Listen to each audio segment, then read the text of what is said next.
Welcome students. आज हम लोग बात करेंगे web application session 2 networking fundamental.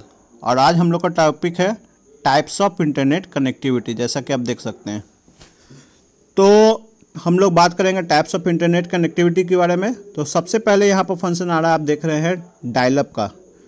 तो सिंपल भाषा में समझाता हूँ डायल अप क्या होता है। तो आप देखेंगे पहले टेलीफोन का कनेक्शन के लिए हम लोग को क्या करना पड़ता था। एक टेलीफोन तार आता था हमारे घर में, उसके साथ टेलीफोन आता था वॉइस के लिए, बात करने के लिए। उसी तार के थ्रू अगर हम चाहते थे इंटरनेट भी एक्सेस करने के लिए, तो वही टेलीफोन ऑपरेटर हम लोगों को एक वायर के थ्रू इंटरनेट एक्सेस के लिए एक तार उसी से हम लोग दे देते थे, और उसको हम लोग अपने कंप्यूटर या लैपटॉप में कनेक्ट करके इसको कनेक्शन ले देते थे। तो उसमें क्या होता था, टेलीफोन ऑपरेटर एक डायल अप नंबर देते थे जिसको हम लोग डायल करते थे। उसके बाद हम लोग का इंटरनेट क्या होता था, कनेक्ट हो जाता था। और इंटरनेट कनेक्ट हो जाता था, हम लोग यूज़ करते थे। तो इसमें प्रॉब्लम क्या था कि जैसे इंटरनेट हम लोग एक्सेस कर रहे हैं और वही सी सेम तार के थ्रू वॉइस के लिए भी है, बात करने के लिए भी है, तो कोई कॉल आता था तो इंटरनेट एक्टिविटी जो है, इंटरनेट कनेक्शन को क्या होता था, डिस्कनेक्ट हो जाता था, वो टूट जाता था। तो ये प्रॉब्लम था डायल अप के लिए। इसी का एडवांस वर्जन में आया डीएसएल। डीएसएल मतलब डिजिटल सब्सक्राइबर लाइन। ये भी वायर्ड है, ये भी वायर के थ्रू ही कनेक्शन होता है। भाई इसमें क्या हो गया कि अगर आप इंटरनेट एक्सेस कर रहे हैं, अगर आपका कॉल भी आ जाए, वॉइस भी आ जाए, तो भी आपका जो है इंटरनेट कनेक्टिविटी डिस्कनेक्ट नहीं होगा। क्यों नहीं होगा? क्योंकि इसके लिए अलग से फ्रिक्वेंसी सेट किया गया। इसमें डीएसएल में जो है 3 फ्रिक्वेंसी सेट किया। डायल अप में एक ही था, वॉइस के लिए भी इंटरनेट के लिए भी, बट डीएसएल में क्या किया गया, 3 फ्रिक्वेंसी सेट किया गया। एक वॉइस के लिए, एक फ्रिक्वेंसी अपलोडिंग करने के लिए, और एक फ्रिक्वेंसी डाउनलोडिंग करने के लिए। तो डीएसएल हो गया डिजिटल सब्सक्राइबर है, ये भी एक तरह का वायर्ड हो गया, डायल अप का एडवांस वर्जन। नेक्स्ट आया आपका केबल इंटरनेट एक्सेस, ये भी वायर्ड है।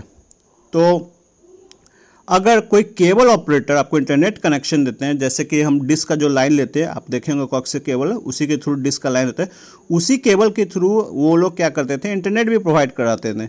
इसमें क्या होता है ना कि अगर केबल ऑपरेटर का जहाँ से केबल कनेक्शन आया है और आपका घर का डिस्टेंस कम दूरी पर है, तो आपका इंटरनेट का स्पीड सही रहेगा। मगर आप उसका केबल ऑपरेटर का घर और जहाँ से सर्वर उसका कनेक्ट है और आपके घर का दूरी अगर ज़्यादा है, तो आपका स्पीड जो है वो उतना अच्छा नहीं होगा। तो ये भी एक तरह का वायर्ड कनेक्शन ही है, जो कि केबल इंटरनेट के द्वारा, केबल ऑपरेटर के द्वारा दिया जाता था इंटरनेट। अब आया ये 3 हम लोग वायर्ड पढ़ रहे, डायल अप, डीएसएल और केबल इंटरनेट एक्सेस। तीनों का सेम फीचर क्या है कि तीनों वायर्ड है, तीनों केबल के थ्रू होता था। अब हम लोग वायरलेस की तरफ मूव करेंगे।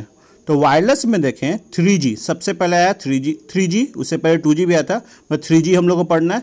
3G क्या हो गया, वायरलेस कनेक्शन है। इसमें कोई तार की जरूरत नहीं होता। 3G मतलब थर्ड जनरेशन, जैसा कि आप जानते हैं, हम लोग पहले 4G से पहले 3G का यूज किए थे। तो ये भी एक वायरलेस कनेक्शन है, इंटरनेट कनेक्ट करने के लिए हम लोग यूज करते हैं। ये भी टेलीफोन ऑपरेटर के द्वारा दिया जाता है। अब बात करें वाईमैक्स का। तो वाईमैक्स क्या होता है? वाईमैक्स का पहले फुल फॉर्म देख लें। वाईमैक्स का फुल फॉर्म होता है world wide interoperability for microwave access, और it is also a wireless connection. तो वाईमैक्स क्या होता है? वाईमैक्स काम करता है वैन नेटवर्क पर, वाइड एरिया नेटवर्क। अगर हमको पूरे किसी सिटी को या पूरे किसी कंट्री को इंटरनेट से एक्सेस करना है, उसको कनेक्ट करना है, तो हम लोग वाईमैक्स का यूज करते हैं। तो देखिए, बात करें इसके बाद वाईफाई का वायरलेस फिडिलिटी का बात करें, वाईमैक्स का वायरलेस फिडिलिटी। तो इसमें देखिए क्या है, वायरलेस फिडिलिटी में क्या है कि ये भी वायरलेस है। तो इसमें क्या होता है वायरलेस फिडिलिटी में कि आपका इसमें ज्योग्राफिकल नेटवर्क जो है कम होता है। आपका इसमें पूरा लॉन्ग डिस्टेंस कवर नहीं करता है, एक सर्टेन ज्योग्राफिकल एरिया होता है। तो आपका 1 किलोमीटर का स्पेसिफाइड होता है वाईफाई के लिए। मगर वाईमैक्स का क्या होता है, वाईफाई का जो बाप हुआ वो वाईमैक्स हुआ। मतलब कि ये तो एक शॉर्ट डिस्टेंस के लिए वाईफाई हो गया। अब अगर आप वाईफाई के रेंज में आ रहे हैं तो आपका कनेक्टिविटी होगा, मगर आपका वाईफाई के रेंज से बाहर आ गया तो वहाँ पर नहीं होगा। वाईमैक्स क्या बोले ना, वाईमैक्स जो है आपको एक कंट्री से भी कनेक्ट कर सकते हैं और एक पूरी सिटी को भी कनेक्ट कर सकते हैं। तो ये वाईमैक्स का फीचर्स हुआ। तो वाईमैक्स भी एक वायरलेस नेटवर्क है इंटरनेट कनेक्टिविटी का, मगर वाईफाई तो एक लैन है, लोकल एरिया नेटवर्क पर काम करेगा, मतलब कि लैन फीचर पर। वाईमैक्स क्या हो गया, आपका वाइड एरिया नेटवर्क पर काम करेगा। जिसे बोल सके, जैसा कि मैंने बोला, वाईफाई का बाप है वाईमैक्स। और हम लोग जो अब लेटेस्ट यूज कर रहे हैं, तो वो आप देख रहे होंगे, हम लोग यूज कर रहे 4G यूज कर रहे हैं। 4G में LTE, वो भी एक तरह का क्या करे, वो हम लोग का इंटरनेट कनेक्शन है। तो हम लोग ने पढ़ा टाइप्स ऑफ इंटरनेट कनेक्टिविटी। फिर से रिवाइज करते हैं। तो डायल अप क्या हो गया, सिंपल में डायल अप एक वायर्ड कनेक्शन है, केबल के थ्रू होता है। DSL भी वायर्ड कनेक्शन है, digital subscriber line. Cable internet access भी वायर्ड है, मगर 3G और वाईमैक्स और वाईफाई ये तीनों क्या है, वायरलेस कनेक्शन है। समझ में आया? तो 3G, वाईमैक्स और वाईफाई एक हमारा वायरलेस कनेक्शन है, इंटरनेट को कनेक्ट करने के लिए ये यूज़ हुआ। और dial up DSL cable internet ये क्या हो गया, वायर्ड कनेक्शन है। तो ये था हमारा टाइप्स ऑफ इंटरनेट कनेक्टिविटी का। तो यहाँ पर देख लीजिएगा, dial up DSL cable internet से 3G, वाईफाई और वाईमैक्स। तो ये हमारा था सिलेबस में पढ़ने का, IT 482 में टाइप्स ऑफ इंटरनेट कनेक्टिविटी का इतना ही दिया हुआ है। तो आज हम लोग बात करें कि आपको नोट्स में क्या क्या लिखना है। तो ये एक टॉपिक रह गया था, getting access to the internet में।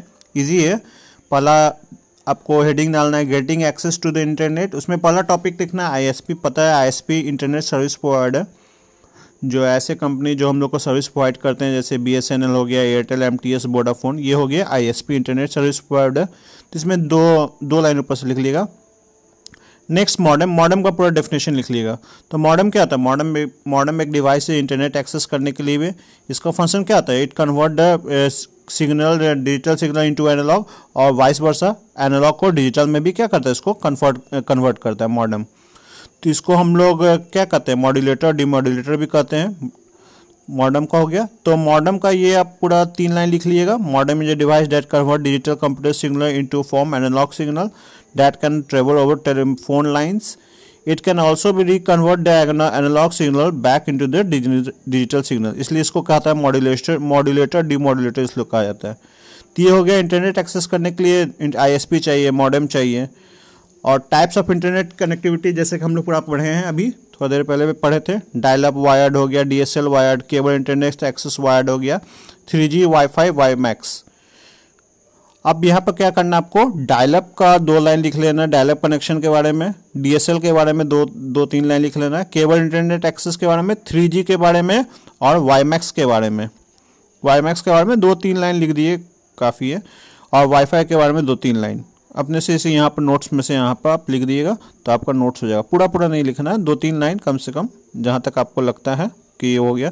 जैसे वाईफाई का इंटरनेट कनेक्शन तक हो गया, वाईमैक्स का डिवाइस से लॉन्ग रेंज सिस्टम हो गया।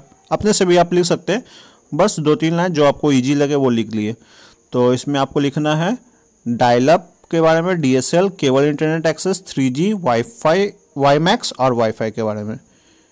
तो ये हमारा इंटरनेट कनेक्टिविटी जो हम लोग पढ़ चुके थे, तो ये आप लोग लिख लीजिएगा। आज के लिए असाइनमेंट के लिए यही रहा। नेक्स्ट वीडियो में हम लोग बात करेंगे data transfer on the internet के बारे में आगे। Till then, have a nice day.